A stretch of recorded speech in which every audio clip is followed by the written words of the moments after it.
Part 7 खरगोश फिर हारा। दौड़ में कछुआ खरगोश को हरा देता है।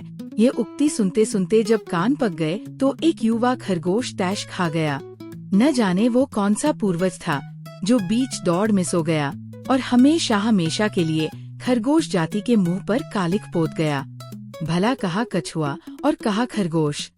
20 बार पैर मारकर मुश्किल से 10 सेंटीमीटर सरकता है और दूसरा एक छलांग में कई मीटर नाप देता है, फिर भी सदियों से हारा हुआ कहलवाता चला आ रहा है न घोर अनर्थ, घोर नाइंसाफी, वह भी मात्र एक पूर्वज की गलती के कारण।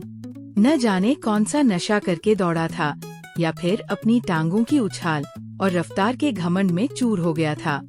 बीच दौड़ में टांगे पसार कर बेफिक्र सो गया और अब कलंक का बोझ सारी कौम ढो रही है। कोई बात हुई भला? आहत खरगोश ने इस सदियों पुराने कलंक को धोने की ठान ली और शहर के कछुओं से भरे सबसे बड़े तालाब के किनारे जाकर एक बार फिर से दौड़ की चुनौती दे डाली। चुनौती की गर्जना सुनकर कछुए स्तब्ध रह गए।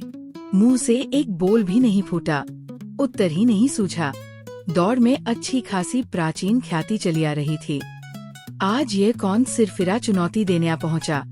हर कछुए ने जब से होश संभाला था खरगोश से दौड़ जीतने का तमगा गले में लटका पाया था। अब इसे दोबारा सिद्ध करने की क्या जरूरत आ पड़ी? एक बुजुर्ग कछुए ने बात टालने की कोशिश की। भाई खरगोश, अब दौड़ की क्या जरूरत है? दौड़ जो होनी थी हो चुकी। सारे जमाने को उसके नतीजे का पता है। अब बार बार तो दौड़ नहीं होती। कैसे नहीं होती? वह दौड़ एक धोखा थी, फ्रेब थी, हमारी जात को बदनाम करने का षड्यंत्र था। मैं उस दौड़ को नहीं मानता। अगर तुम दौड़ में सचमुच जीत सकते हो तो आओ, मुझसे जीत कर दिखाओ। खरगोश आपे से बाहर हो गया। तैश खाने में कुछ नहीं रखा था। आठ बुजुर्ग कछुए ने शालीन तर्क प्रस्तुत किया। देखो, तुम जवान खून हो, हम वृद्ध हो चुके हैं, अब तुमसे क्या दौड़ लगाएंगे? जवानी में कुछ कहते तो सोचते भी। बनो मत, खून तो तुम्हारे यहाँ भी जवान है। सारे कछुए वृद्ध नहीं हुए हैं। मैं तो किसी एक से दौड़ लगाने को तैयार हूँ। है कोई माई का लाल कछुओं में? खरगोश ने ताल ठोंकर 2 बार उछाल भरी। माई के लाल तो सभी थे, लेकिन अवसर इसका दावा करने का नहीं था। कछुए जितना बचना चाह रहे थे, खरगोश उतना ही लपेट रहा था। चुनौती स्वीकार करने का कोई सवाल ही नहीं उठता था। इस बात की क्या गारंटी थी कि इस बार भी खरगोश वही पुरानी गलती को दोहराएगा? खामख्वा इतिहास बदल जाएगा, कहावत उलट जाएगी, मुंह काला हो जाएगा। चुनौती उठाने का अर्थ था अब बैल मुझे मार। निर्बलता के दामन में संतोष मशरूम की तरह बढ़ता रहता है। सो जब्त खाकर बचाव का पैंतरा फेंका। भाई, हम झगड़े फसाद में विश्वास नहीं करते। जैसे चल रहा है वैसे ही चलने दो। हमें अब कोई दौड़ नहीं लगानी। लेकिन खरगोश तो ठान कर आया था कि जैसा चल रहा है वैसा नहीं चलने देगा। पूर्वजों का कलंक तो वो धोकर रहेगा। वह गर्जा, लगानी कैसे नहीं है? अगर दौड़ नहीं लगानी तो हार माननी पड़ेगी। घोषणा करनी होगी कि कछुए खरगोश से दौड़ हार गए। अब कभी कछुए को दौड़ में खरगोश से जीता हुआ नहीं समझा जाएगा। कछुए चुप्पी साध गए। अब अचानक खरगोश को अपनी भूल का एहसास हुआ। उसे प्रेस को साथ लाना चाहिए था। कोई संवाददाता होता जो उसकी इस दमदार चुनौती को सनसनीखेज समाचार के रूप में प्रसारित करता, दूरदर्शन पर भी देता। अगर कछुए इसी तरह टालमटोल करते रहे तो कैसे होगी दौड़? कैसे हो सकेगा खरगोश जाति का मुंह उजला? कैसे धुलेगी परंपरागत कालिक? उसकी चुनौती को, प्रस्तावित दौड़ को और उसके परिणाम को पूरे प्रचार प्रसार की जरूरत थी। स्थानीय या राष्ट्रीय नहीं, अंतर्राष्ट्रीय जगत में भी। उस कलमुही कहावत का भी तो विभिन्न भाषाओं में अनुवाद होकर सदियों से जमकर प्रचार हुआ है। आठ सोच समझकर खरगोश ने नया पासा फेंका। मैं कल फिर इसी समय आऊंगा। इस बार मेरे साथ प्रेस और फोटोग्राफर भी होंगे। अगर कोई कछुआ दौड़ लगाने के लिए राजी नहीं हुआ तो समझ लो कहावत बदल जाएगी। देश विदेश के अखबारों में छपेगा कि अब खरगोश कछुए से दौड़ जीत गया है।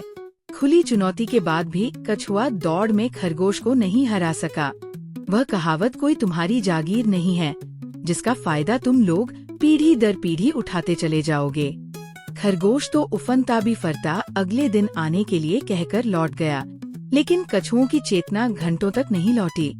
बैठे बिठाए किस मुसीबत में पड़ गए। सब कुछ ठीक ठाक चल रहा था, ये अचानक खरगोश की मति कैसे फिर गई। गहन मंत्रणा करने के लिए सभी कछुए अपने मुखिया के चारों ओर सिमट गए। चिंतातुर मुखिया की वाणी गंभीर हो गई थी। ये हमारे लिए घोर संकट की घड़ी है। लगता है ये खरगोश बिना दौड़ लगाए नहीं मानेगा और हम इस दौड़ को जीत नहीं सकते। मुझे कोई उपाय नहीं सूझ रहा है। हाँ, इस संकट में अगर हमारी कोई सहायता कर सकता है तो वो है मनुष्य।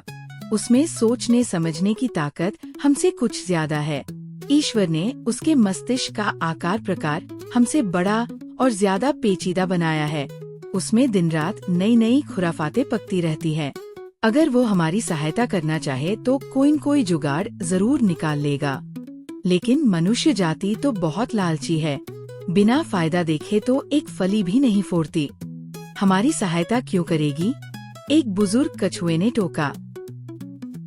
मुखिया बुजुर्ग से सहमत था। बुजुर्ग कछुए ने 16.25 आने सच कहा था। उसके अपने अनुभव का यही निचोड़ था। लेकिन इस बार प्रश्न इतना विकट था कि कछुआ जाति हर ओखली में सिर देने को तैयार थी। सब कुछ दाव पर लगा था। पूर्वजों की इज्जत, गौरवशाली परंपरा, उज्जवल इतिहास। अतः उसने भी खुलकर खेलने की ठान ली। तालाब में डुबकी लगाई और तलहटी में छिपाई स्वर्ण मुद्राओं की थैली निकाल लाया। ये स्वर्ण मुद्राओं की थैली 500 वर्ष पूर्व एक श्रेष्ठी की गांठ से निकलकर उस समय तलहटी में पहुंच गई थी, जब वो इस प्राचीन तालाब में डुबकियां लगा रहा था।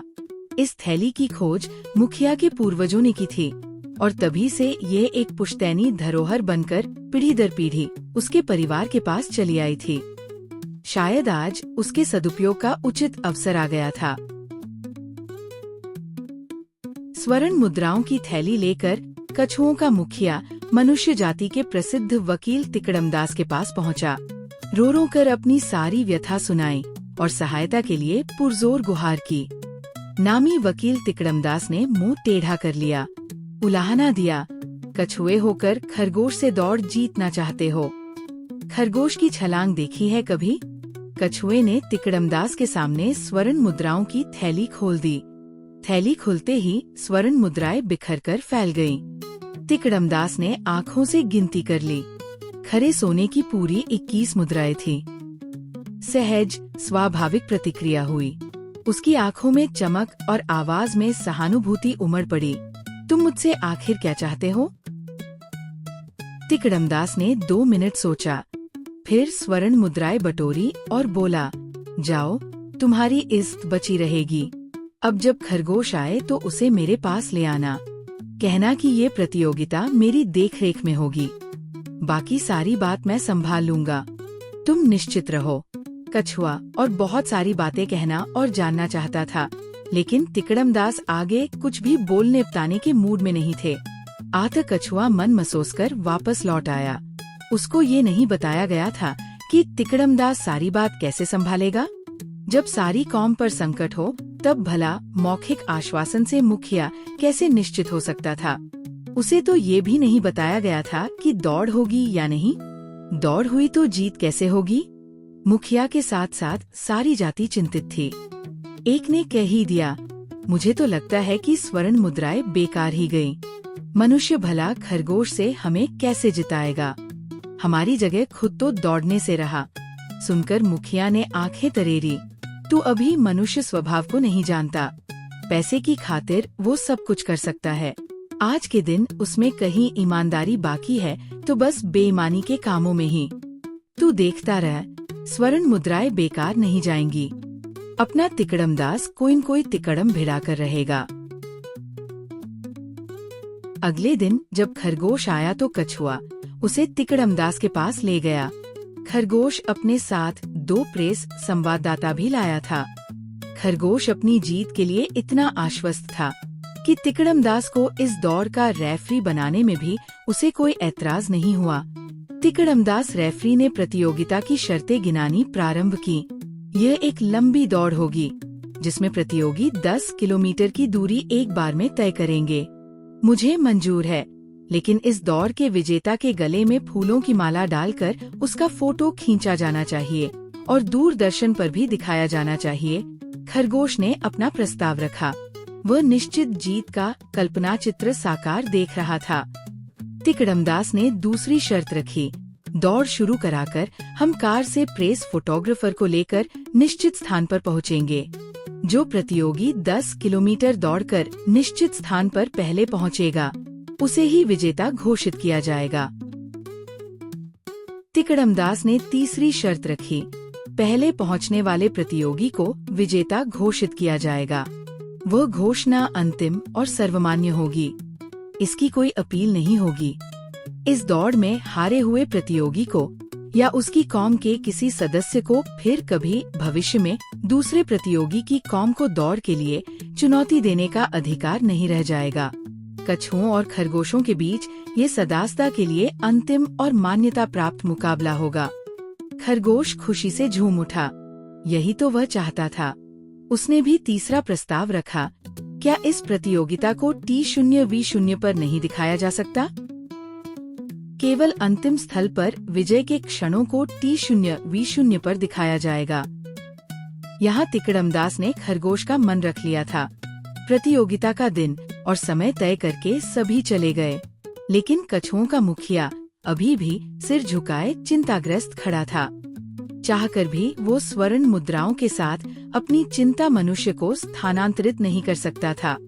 वकील तिकड़मदास ने उसे देखा, मुस्कराया और बोला, कल हम तालाब के किनारे स्वयं आएंगे और बताएंगे कि कछुओं की ओर से इस दौड़ में कौन दौड़ेगा। अब तुम जाओ। मनुष्य के पेचीदा मस्तिष्क और अपनी खरी स्वर्ण मुद्राओं पर आस्था जमाए विवश मुखिया लौट आया। अगले दिन वकील साहब टहलते हुए आए और कछुओं के प्रतियोगी का चुनाव कर गए। जो कुछ वकील साहब ने समझाया वह भी कछुओं ने भली प्रकार समझा। 2 हमशक्ल जुड़वा कछुओं में से एक ने उसी समय प्रतियोगिता की अंतिम सीमा रेखा पर डेरा जमाने के लिए प्रस्थान कर दिया। निश्चित दिन, निश्चित समय पर, निर्धारित स्थान से दौड़ प्रतियोगिता प्रारंभ हुई। पहली ही छलांग में खरगोश कछुए से प्रतियोगिता में आगे निकल गया। प्रतियोगिता रेफरी तिकड़मदास की कार में फोटोग्राफर और प्रेस संवाददाताओं के चंद मिनटों में ही खरगोश से भी आगे निकल गई। जब गुबार उड़ाती कार खरगोश के बाजू से गुजरी तो खरगोश ने ठहरकर पीछे मुड़कर देखा। बेचारा कछुआ तेजी से हाथ पैर मारता हुआ धीरे धीरे सरकता चला आ रहा था। निश्चित होकर खरगोश दौड़ने लगा। इस बार उसने कम से कम 10 किलोमीटर की दूरी तय करने की ठान रखी थी। रास्ते में सोना तो दूर रहा, 1 मिनट को सुस्ताने का भी प्रोग्राम नहीं था। थकान मिटाने के लिए उसने कमर भी सीधी नहीं की। बस जीत की धुन में तेजी से दूरी नापता रहा। उसे जीत के साथ साथ एक रिकॉर्ड भी कायम करना था। जब खरगोश निर्धारित स्थान पर पहुंचा तो वहां का दृश्य देखकर गश खा गया। कछुए के गले में विजयमाला पड़ी थी और प्रेस फोटोग्राफर उसके विभिन्न कोणों से फोटो खींच रहे थे। प्रतियोगिता रेफरी तिकड़मदास वकील कछुए को विजेता घोषित कर चुके थे। इस बार फिर खरगोश दौड़ में कछुए से हार गया था। प्राचीन कहावत ज्यों की त्यों बनी रही, दौड़ में खरगोश कछुए से हारता है। ये सब कैसे हुआ, ये युवा खरगोश की समझ से परे था। तालाब के किनारे कछुओं ने मिठाई बांटी। एक कछुआ समाचार पत्र भी ले आया। उसमें विजेता कछुए का गले में माला डाले बड़े आकार का फोटो छपा था। फोटो देखने सभी कछुए पानी से बाहर निकल आए थे। कछुओं के मुखिया ने विजेता कछुए के भाई को फटकारा, तू पानी के अंदर जा। तुझसे वकील साहब ने क्या कहा था? कुछ दिन अपनी सूरत किसी को मत दिखाना। अपराध बोध से ग्रस्त जुड़वा भाई लपककर फिर पानी में घुस गया। समस्त कछुआ समुदाय मानव मस्तिष्क और स्वभाव की विलक्षण पेचीदगियों का मन ही मन कृतज्ञ हो गया।